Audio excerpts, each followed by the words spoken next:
And as important as it is to say you don't want CRT, you don't want the sexually explicit, and it is, you also have to say what's the positive view of education. Yes, we talked about choice and parents' rights and standards, but one of the things we've done since I've been governor is we've recognized that no matter what path in life our students choose when they leave our school system, all of them, regardless of occupation, regardless of higher education aspirations, are going to be called upon to exercise the duties of being an American citizen. And so we've put a renewed emphasis on civics education because we believe we have a responsibility to graduate students with a foundation of understanding about what it means to be an American. You don't want to graduate students who are just listless vessels and have no clue about what makes our country unique. And to kind of support that, we're not only doing American civics, we earmark one day every year, November 7th, to teach students in the state of Florida about the evils of communist regimes throughout history. We're going to teach the truth about Marxism and Leninism in our schools.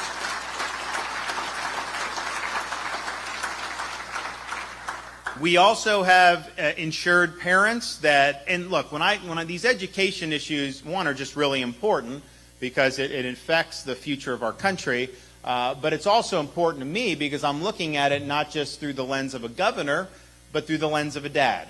We have a 6, a 5, and a 3-year-old at home, and I just believe as a parent that parents in Florida and Michigan and throughout the country should be able to send their kids to elementary school, have them watch cartoons, just be kids, without having some agenda shoved down their throat, without having a teacher tell a young student that they may have been born in the wrong body or that they can choose their gender. That is inappropriate, and we've put a stop to that in the state of Florida, and not everybody liked that.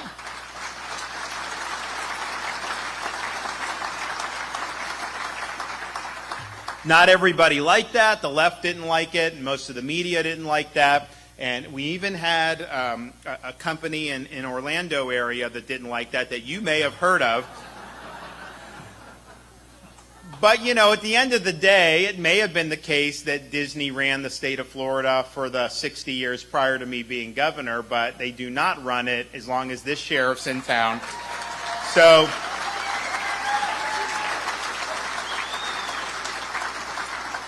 we made sure to make that clear. They had their own government that they controlled with no accountability for almost 60 years. A couple months ago, I signed legislation stripping them and ending their self-governing status in the state of Florida. We've had some transition now. The state is handling this. We're going to make them pay the debts, taxes, all this stuff. They tried to pull a fast one on the way out the door. They've been caught on that. So all I can say is that story's not over yet. Buckle up. There's going to be more coming down the pike. But ultimately, the state of Florida, and any state, needs to be governed by the people of the state as expressed through the medium of elections and under our state constitution. One powerful corporation should not be outside the contours of the law. They need to be held accountable, and we are going to make sure that that happens. And you look at some of the stuff that's going on in the schools. I signed legislation a couple years ago, and I was happy to do it, protecting women's athletics. And it's important. I have 2 daughters. You should be able to compete with fairness and integrity, 100%.